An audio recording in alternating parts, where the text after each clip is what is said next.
RCTV Internacional presenta Alerta. Mira, las mujeres en nombre del amor cometemos muchos errores.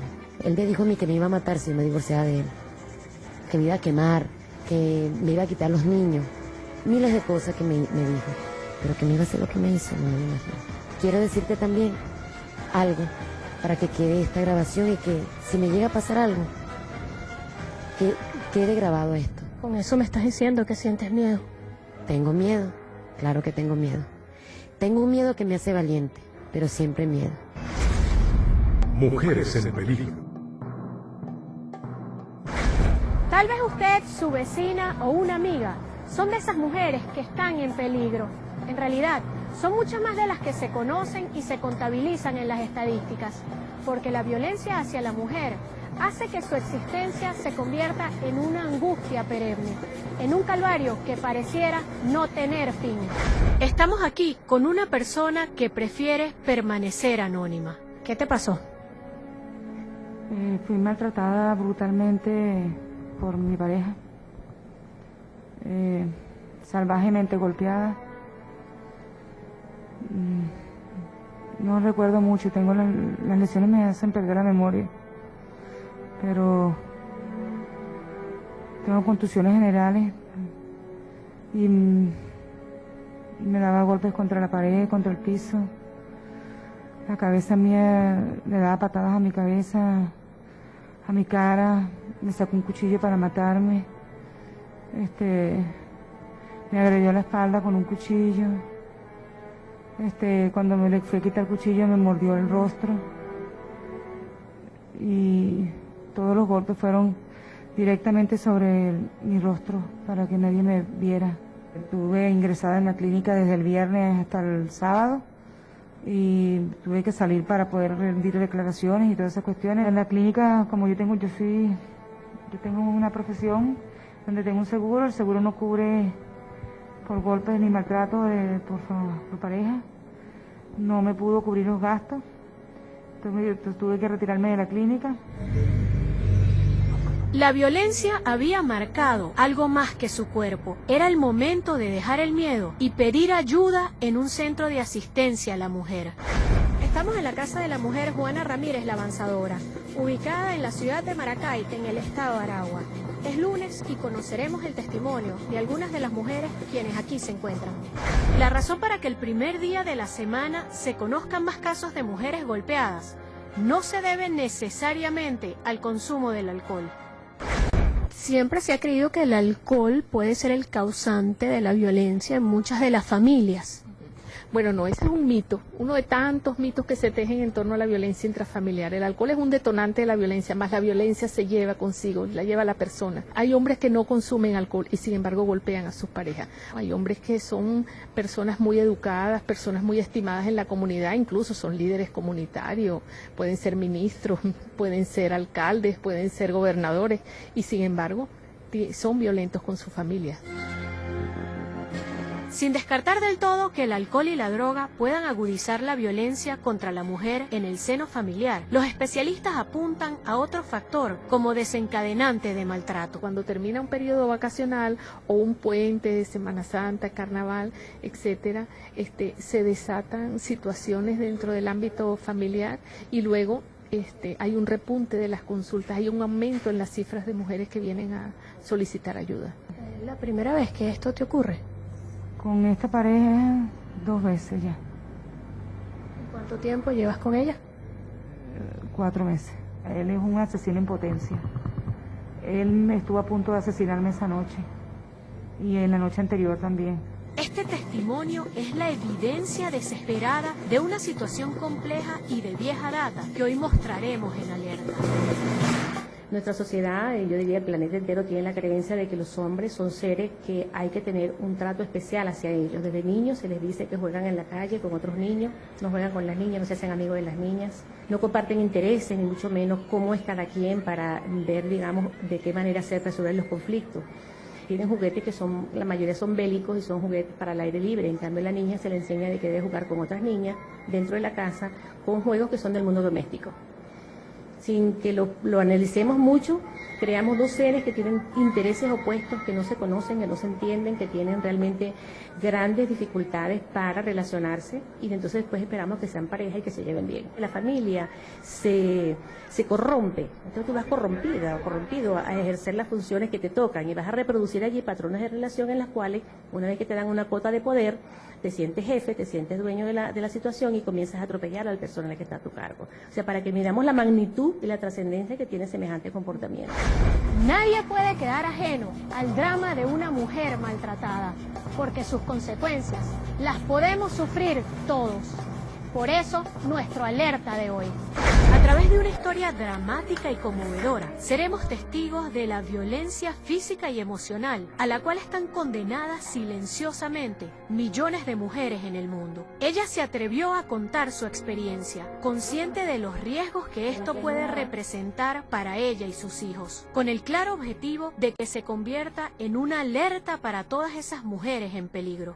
La identidad de la persona supuestamente involucrada en los hechos narrados por Alexandra Marisol Hidalgo se mantiene en reserva hasta tanto los tribunales competentes que llevan el caso no determinen su responsabilidad en dicha causa.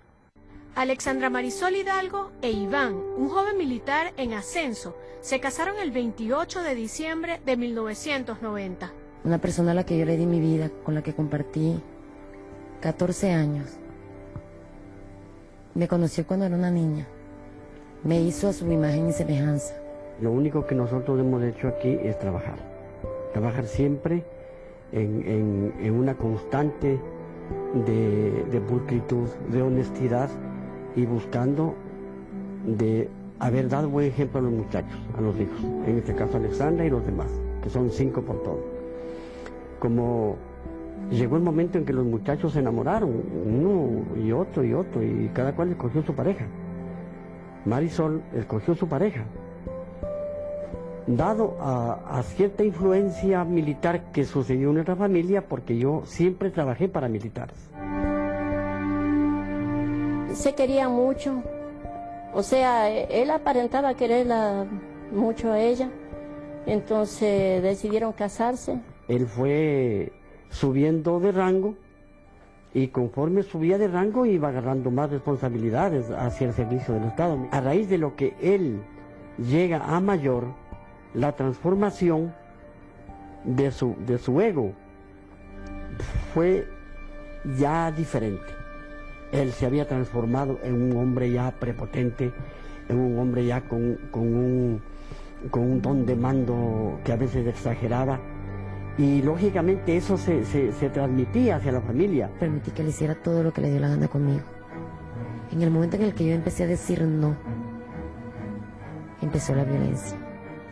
Yo me di cuenta que ya el hogar estaba desbaratándose. Y yo busqué de apoyarle a la hija. Yo siempre me escapaba y me iba de noche a donde la muchacha y yo le veía sola, le veía llorando. Yo veía en el semblante de ella ese dolor de mujer, ese dolor de madre que estaba en realidad sufriendo.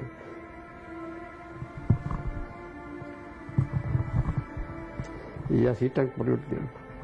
Fue muy triste, muy triste. Y de ahí, lógicamente, el resto que ya es un cuento muy, muy terrible. Para nosotros muy terrible, muy terrible. Al regreso. Yo podía esperar de él cualquier cosa hasta que le diera un tiro. Pero eso no me imaginaba. Mujeres en peligro. Mujeres en peligro.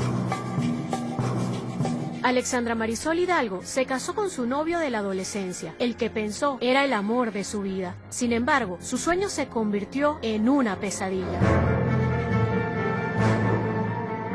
No permitan que el maltrato llegue hasta el momento que me llegó a mí, sino que antes le pongan un parado para que no llegue la desgracia que llegó a mí.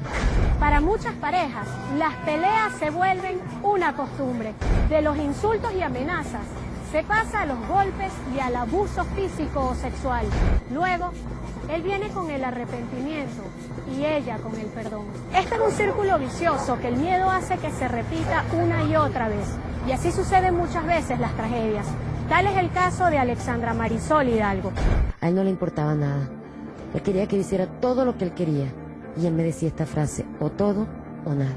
Psicológicamente fui maltratada desde el principio. Porque cuando te anulan como ser humano, estás maltratada. Cuando te dicen no sirves, estás maltratada. Cuando te dicen no puedes, estás maltratada. Cuando te tiran una comida, estás maltratada. Cuando te demuestran delante de los demás que eres un tremendo ser humano al lado de tu esposa y tus hijos, estás siendo maltratada porque uno sabe la realidad y él está enseñando otra cara de la moneda en la calle. Nosotros tenemos un promedio anual entre 2.800 y 3.000 casos anuales. En el año 2007, aquí tenemos las estadísticas del 2007, atendimos 2.812 consultas de mujeres en situación de violencia.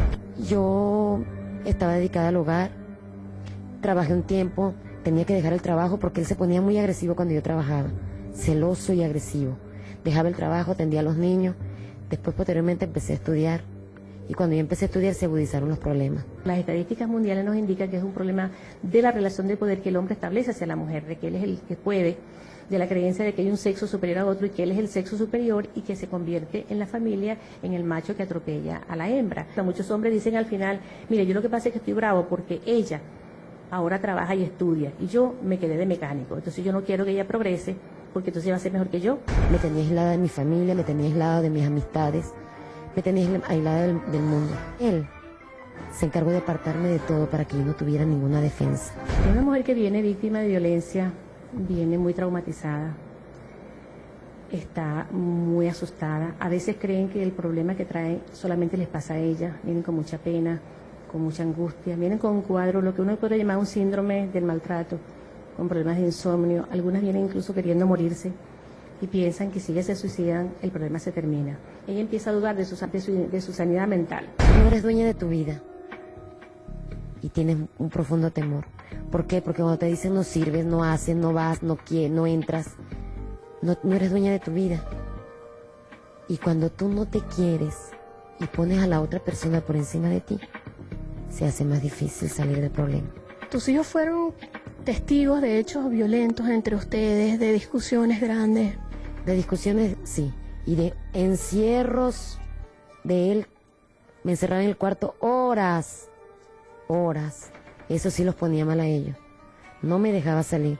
3 horas, 4 horas, 5 horas. No le importaba que los niños estuvieran afuera. Y eso fue siempre. Eso sí fue siempre. Eso fue en el año 2003, que ella vino a mi casa y me dijo, bueno, ya ellos ya no venían a la casa, pero ese día llegó y me dijo, mami, acompáñeme a la finca. Fuimos a la finca y la verdad que desde esa noche yo sentí que algo andaba mal ahí, porque él se portó mal esa noche. Estaban discutiendo y él le pegó a ella. Y ahí yo sentí que algo pasaba. Entonces yo dije, bueno, ojalá si él no quiere que venga, le prohibió venir a la casa. Yo opté por alejarme y dejar que ellos vivan su vida, pues no meterme en nada en la pareja, ni decirle nada a él, ni decirle nada a ella. Logro divorciarme el 2 de abril del año 2004. Y no habían pasado creo que 20 días, no sé, no llevo la cuenta. El 21 de mayo él decide hacerme el daño más terrible que se le puede hacer a una mujer. Yo podía esperar de él cualquier cosa hasta que me diera un tiro, pero eso no me imaginaba. ¿Tú puedes hacernos una cronología de los hechos de lo que te pasó el 21 de mayo del 2004? Ese día yo salía del Banco Central, estaba haciendo mis pasantías, estaba estudiando Relaciones Públicas. Salí del banco y me dirigí al estacionamiento. Cuando iba saliendo del estacionamiento fui abordada por unos sujetos. Antes de eso se me había parado una camioneta al frente, pero yo pensé que era un vehículo que estaba como cualquier otro vehículo. Pero no, se metieron a punta de pistola en mi carro, me dieron un solo golpe y me apartaron al copiloto. Uno se metió en la parte del piloto y otro atrás. Me apuntaron primero aquí, después me tenían apuntada aquí. Nos dirigimos hacia la avenida Sucre, me roletearon por Caracas, incluso pasamos por Radio Caracas Televisión también. Fue muy duro para mí. Yo pensaba que se trataba de un secuestro exprés. ¿Podías verle la cara a los sujetos? Sí, al de atrás y al de adelante. Incluso los identifiqué en el reconocimiento después de que los atraparon. De ahí me llevaron a un sitio solitario. ¿Qué te decían durante el recorrido? Que no me preocupara, que no me iban a hacer nada, que ellos no tenían dinero, que lo que querían era llevarse el carro. Antes de ponerme los parches en los ojos, me dijeron que ellos me iban a llevar a un sitio para averiguar si el carro tenía satélite. Y yo tenía mis dudas de si me iba a pasar algo o no. No podía controlar esto, no lo podía controlar, esto me temblaba las piernas, no las podía controlar. Era demasiado, o sea, eso es algo que no tiene explicación, no tiene explicación. De ahí me llevaron a un sitio que donde empezamos a subir. Se me subió otra persona en el carro y llegamos a un sitio, llegó una moto, llegó otro vehículo y ahí comenzó el abuso sexual. ¿Cuántas personas estaban abusando de ti sexualmente? En ese momento la primera persona que lo hizo, tengo que decir la palabra presunto, porque estamos aquí. ¿En pleno caso? Sí, pero él fue él. Yo tenía 3 años sin tener vida marital con él y él estaba obsesionado, Iván. Y después me llevaron a otro sitio, en la camioneta que se había atravesado en el estacionamiento. Ahí fue donde me subieron y me llevaron a otro sitio a continuar con las violaciones. Al regreso, Me trataron como un animal. Yo creo que ni siquiera a los animales, los otros animales los tratan como me trataron a mí. mujeres en peligro. Mujeres en peligro.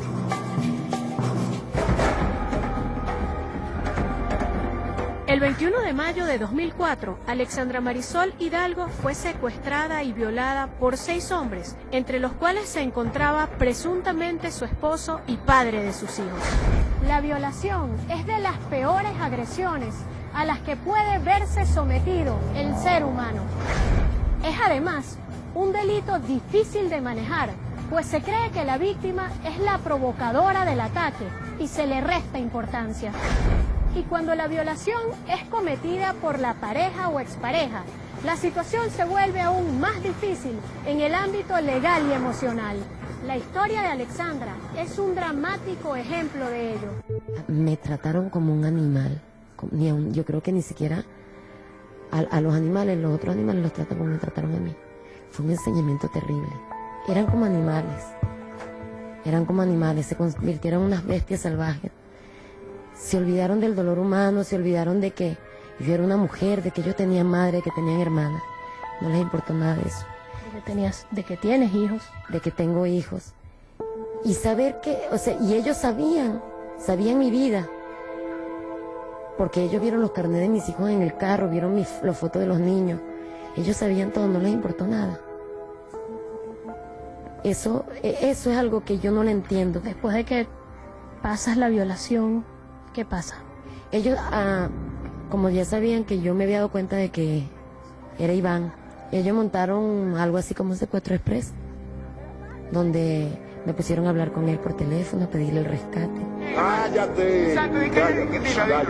Después de que yo vi a Iván en el sitio de antes de la primera violación, de la primera penetración, porque ya lo otro era violación, porque todo lo que hagan en tu cuerpo, en tu contra, es violación. Y a lo mejor muchas mujeres no lo saben. A mí me agarraron y me doblaron como un sándwich atrás en el carro, entre el asiento del piloto y el asiento de atrás del copiloto. Yo me estaba asfixiando, no tenía control de mi respiración. Y en ese momento a mí lo único que se me pasó por la mente fue mis hijos, mis 3 niños. Y yo en ese momento sabía que yo tenía que salir de eso, porque una persona que se atrevía a hacerme lo que me estaba haciendo en ese momento no podía quedarse con mis hijos. Por eso en el momento que ellos tratan de montarle el secuestro express, yo hago como que si yo entiendo que eso es el secuestro express. Y hablé con él y supuestamente él pagó el rescate y llegó a socorrerme en la Avenida Libertador, que fue donde a mí me dejaron botada. No había ningún rescate, no puede haber rescate si yo a él lo vi en el sitio de los hechos. Y aunque a mí me digan siempre, tienes que usar la palabra presunto, la puedo utilizar en este momento, el presunto.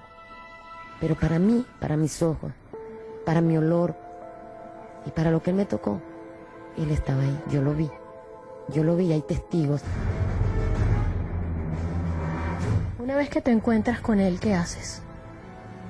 Yo me dirigí hacia una persona que estaba fuera de un restaurante, una tasca que está en el Libertador. Y él me abordó en ese momento y me tapó la boca, me agarraba, no me dejaba hablar y me amenazó, me dijo que si yo hablaba lo perdía todo. Y que si él perdía todo me mataba a mí, mataba a los niños y se mataba a él. Y yo sabía que lo iba a hacer. Se acercó una patrulla de la Policía Metropolitana a unas personas que estaban ahí.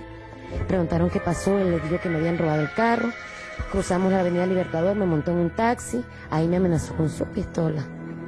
Me volvió a amenazar. Me llevó a la clínica Santiago de León, donde yo pedí a grito que llamaran al ginecólogo de mi confianza, porque me habían abusado y yo quería confiar en alguien y tenía miedo. Ahí me atendió una doctora, él no me permitía llamar a mi familia. Mi ginecólogo nunca llegó y la doctora me refirió para la medicatura forense. El médico forense no me vio, supuestamente porque había muchos muertos en Caracas y no me podía atender. Pero en la PTJ sí me tomaron la declaración con él al lado. Había momentos en que él se paraba de la silla y se iba a declarar cuando él estaba tomando la declaración, pero la mayoría de la declaración fue con él al lado. Incluso cuando nosotros llegamos a la PTJ, él se identificó. Cargaba el armamento y la PTJ no le dijo que se quitara. Se identificó como coronel. Como teniente coronel, sí, como militar. Cuando me pidieron las prendas para poderle hacer las experticias, él fue al baño conmigo y continuaron las amenazas en el baño. O sea, que quiere decir que la declaración que tú das la das bajo amenaza. La di bajo amenaza. Y yo en mi primera declaración doy todo como fue. Lo único que yo no hice fue meterlo a él. Pero en mi segunda declaración sí lo meto porque ya tenía una prueba. Él llamó al general García Carneiro para informarle lo que me había pasado. Y le dijo al general que él creía que era una venganza de la Policía Metropolitana en su contra porque le había tomado la brigada motorizada cuando los problemas. Me dijo, habla de una manera déspota, di, cuenta todo lo que te dé la gana. ¿Quién te va a creer a ti si yo tengo el poder? Y así me tuvo hasta que me llevó al hospital militar. En el hospital militar logré que mi médico me viera. Lamentablemente es una pregunta que yo nunca no he conseguido respuesta porque él no me examinó. Sí fue el médico que atendió mi último parto, mi última cesárea, fue quien me ligó. No me atendió, era subalterno de Iván. Ahí cuando él le dio el récipe bajamos a la farmacia del hospital militar y ahí es donde yo logro quitarle el teléfono. Agarra el teléfono y yo le veo que empieza. Y le veo que ella empieza a desesperarse, a alterarse. Y le veo que se va aislando para allá donde estaba un portero. Y yo no sabía qué es lo que pasaba. Y ella más agarraba el teléfono y marcaba y en eso le escucho que estábamos con una amiga de ella. Le grita a la amiga y le dice, Siria, corre, fue él. El tipo le decía por el teléfono, Iván, ¿qué hacemos con la muchacha? Hay llamadas antes, durante y después de los hechos con las personas que ya están condenadas en estos momentos. Cuando estábamos en el hospital, una de las doctoras me dice, tienen que estar con cuidado que no entre nadie a la habitación. Y yo tenía que estar caminando así, cuidando la habitación, porque temía de que él vaya a entrar disfrazado a matarle a mi hija. Él llamaba a mi número de teléfono, ya el 25. Hay testigos, hay muchas pruebas contundentes en el expediente que lo condenan. Y yo creo que por eso que él no se ha puesto a derecho, porque él sabe. De hecho, yo nada más lo que hice fue contar, le conté a la PTJ lo que pasó. Él estaba dentro.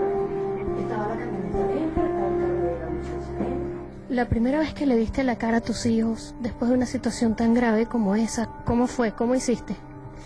Fue a los 2 días prácticamente, porque yo regresé un domingo a mi casa, eso pasó un viernes y regresé fue un domingo. Me sentía sucia, quería bañarme, tenía miedo de ir al baño. No quería que se sentaran en la poseta donde yo me había sentado, pensaba que me habían enfermado. Eso fue duro mucho tiempo porque después de eso yo me hice mis exámenes de enfermedades, de todas las enfermedades, y yo no me atrevía a abrir el sobre. A veces el sobre duraba 8 días y yo pensaba que me habían contaminado de alguna enfermedad. Gracias a Dios no fue así, pero esas son todas las cosas por las que pasamos las mujeres violadas. Eso no se olvida. Yo digo que la violación es un cáncer que llevamos las mujeres violadas. Es algo que siempre lo tienes ahí y que por más terapia que te hagas no se te va a quitar de la mente nunca. Al regreso. La tragedia es lo que desencadenó, lo que desencadenó la violencia. Y él me mandó a sacar de la casa donde yo vivía con mis hijos, con un tribunal. Mujeres en peligro. Mujeres en peligro. Es importante que las mujeres sepan que todas, absolutamente todas las formas de maltrato constituyen un delito que está contemplado y sancionado en la ley contra la violencia hacia la mujer y la familia. Así pues, están en todo su derecho de hacer que la ley se cumpla. ¿Tú te habías separado de él anteriormente al 21 de mayo, a la tragedia? Sí, yo tenía 3 años separada de él. No dormía con él, aunque él iba para la casa. Me aturdía, me obstinaba, me buscaba. En el Banco Central, las personas que me conocieron allá saben que él iba constantemente para allá. ¿Dónde trabajabas tú? Donde estaba haciendo mis pasantías, sí. Iba para allá, venía a la casa. Le decía a los niños que le abrieran la puerta porque a veces no le quería abrir la puerta. Y cuando venía tomado mucho menos porque me quería abusar de mí. Yo tenía que a veces irme de la casa, a dormir donde mi mamá, para que él se quedara en la casa, porque no se quería ir. Yo sabía que la madrugada iba a empezar el forcejeo porque iba a querer estar conmigo. Era terrible. Lo que pasa es que la tragedia es lo que desencadenó la violencia. Y él me mandó a sacar de la casa donde yo vivía con mis hijos, con un tribunal. Trató de anularme como madre, como mujer, como trabajadora, porque no pude quedarme trabajando. Yo duré, Alexandro, usando un pañal desechable 20 días, hasta el mes, declarando en la PTJ con un mono y un pañal desechable porque no controlaba esfínteres. A mí me preguntan, ¿por qué tú crees que él te hizo eso? Yo le dije, bueno, pasó esto, hay unas granadas que él tiene en la casa, y yo le dije que yo la iba a llevar para el batallón, que o se la llevaba de la casa o yo le decía a su jefe inmediato que las tenía. Yo le dije eso un martes y eso me pasó a mí un viernes. Al denunciar en el CICPC, ellos empiezan a hacer todos los procedimientos que ellos consideran necesarios. Y la persona que califica los delitos es la Fiscalía. Ellos tienen el delito de de privación ilegítima de libertad, robo agravado de vehículo y violación. Imputaron a 6 personas. 2 de esas 6 personas ya están condenados en el rodeo. Argeni José Gómez y David José Borrero Llanes. Y ellos están condenados. Después del juicio, 2 quedaron absueltos. ¿Por qué? Porque lamentablemente, si no van los testigos y no hay suficientes elementos que el juez considere y los escabinos consideren para dejar a condenar a esa persona se va. Los demás están prófugos, Euclides y Iván, mi ex esposo. Ellos estuvieron detenidos. Iván estuvo en la cárcel de Ramo Verde y Euclides estuvo en el rodeo. A él le consiguieron credenciales falsas. A él tiene una cantidad de delitos, tiene otras averiguaciones abiertas en otros tribunales. Pero igualito una juez de la República, la doctora Irdelisa Figuera, le otorgó una medida cautelar sustitutiva de libertad. O sea, para ser juzgado en ausencia, sin ni siquiera haberse realizado la audiencia preliminar. Una sala de apelaciones le ratificó a él la orden de captura. A él le dieron la libertad el 22 de abril. Y el 14 de junio y 16 de junio le ratificaron a él. ¿De qué año? Del 2005. Le ratificaron a él la orden de captura. Y no ha pasado nada. El tiempo a él lo está beneficiando. Porque las autoridades se olvidan. Y no debe ser así. Él anda por Fuerte Tiuna de lo más tranquilo. Él anda por Venezuela de lo más tranquilo, ha salido del país. No puede ser que él no tenga algo que diga que él no puede salir del país, no puede ser, o anda con documentos falsos, pero él lo conoce todo el mundo. Nosotros estuvimos aquí el año pasado, ¿verdad? Estuvimos aquí en marzo del año pasado. Desde esa fecha hasta hoy, ¿qué ha pasado? Ha pasado acoso por su parte, por parte de la doctora Luris Marisol Barrios Rivas, que es la representante de él. A mí me denuncian en todas partes, por todo. A las personas que me defendieron, por todo, la denuncian en todas partes. Se meten con mis hermanos, se meten conmigo, se meten con los niños. en la LOPNA denunciada. Me denuncian en la... ¿cómo se llama? En la Asamblea Nacional. O sea, lo que yo quiero decirte con esto es que la víctima termina siendo la perseguida, la encarcelada, la guardada. ¿Cómo te acosan? ¿Cómo acosan a tus hijos? Nos persiguen, saben dónde vivimos. No tengo derecho, no tengo privacidad con mi teléfono. Teléfono que compre, lo compra a nombre de quien lo compre, lo descubren. Esto no es vida. Él le mató las ilusiones. O sea, para mí fue lo más bajo que hizo él con mi hija. Le quitó la vida prácticamente. Y nos quitó a nosotros porque nos involucra toda la familia. No somos libres. Siempre estamos pensando que en cualquier momento se puede acercar a él a botarme una granada donde trabajamos o aquí en la casa. ¿Cuál es el estatus legal de él con respecto a tus hijos? Él tiene prohibición de acercarse a los niños y a mí. Él tiene prohibición de eso. ¿Y qué dicen tus hijos? ¿Cuáles son las consecuencias, imagínate, de algo así? Eso es lo más duro. No poder explicarles. Como tú le dices a tus hijos, mira, el culpable de que no puedan bajar a jugar es tu papá. El culpable de que nosotros no tengamos una vida normal es tu papá. No se los puedo decir porque ese es su papá. Y ellos reciben ayuda psicológica y yo digo, cuando ellos sean adultos ellos van a entender y van a comprender. Y ellos serán el juez de su padre y el juez, y mi juez. Yo lo más que hago es estar con ellos, acompañarlos, no como él hizo, abandonarlos, porque si él tenía algún problema conmigo, era conmigo, Alexandra, no con sus hijos.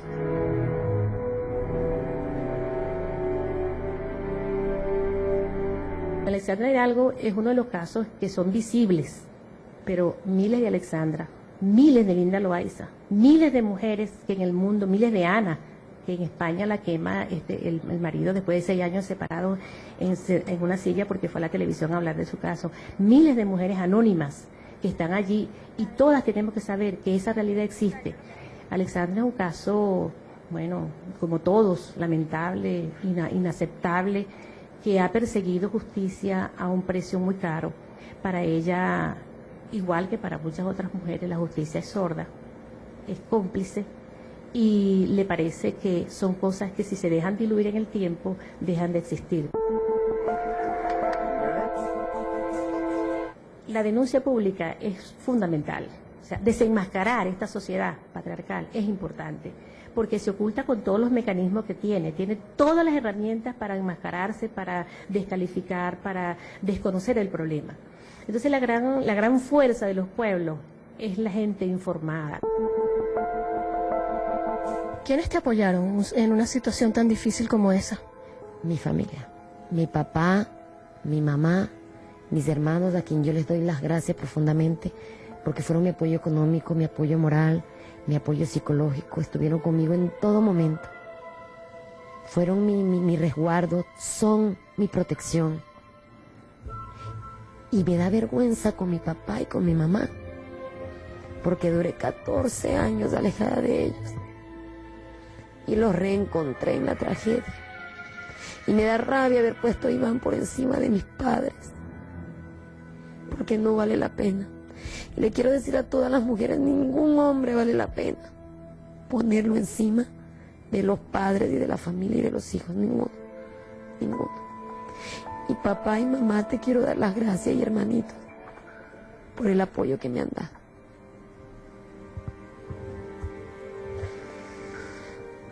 Esto no se lo había podido decir a mi papá y a mi mamá, porque me da vergüenza. Porque me alejé de ellos, porque me fui, porque me olvidé. Y la familia en el momento de tragedia está contigo. Al regreso, Si él me agarra, va a ser horrible. mujeres en peligro. Mujeres en peligro.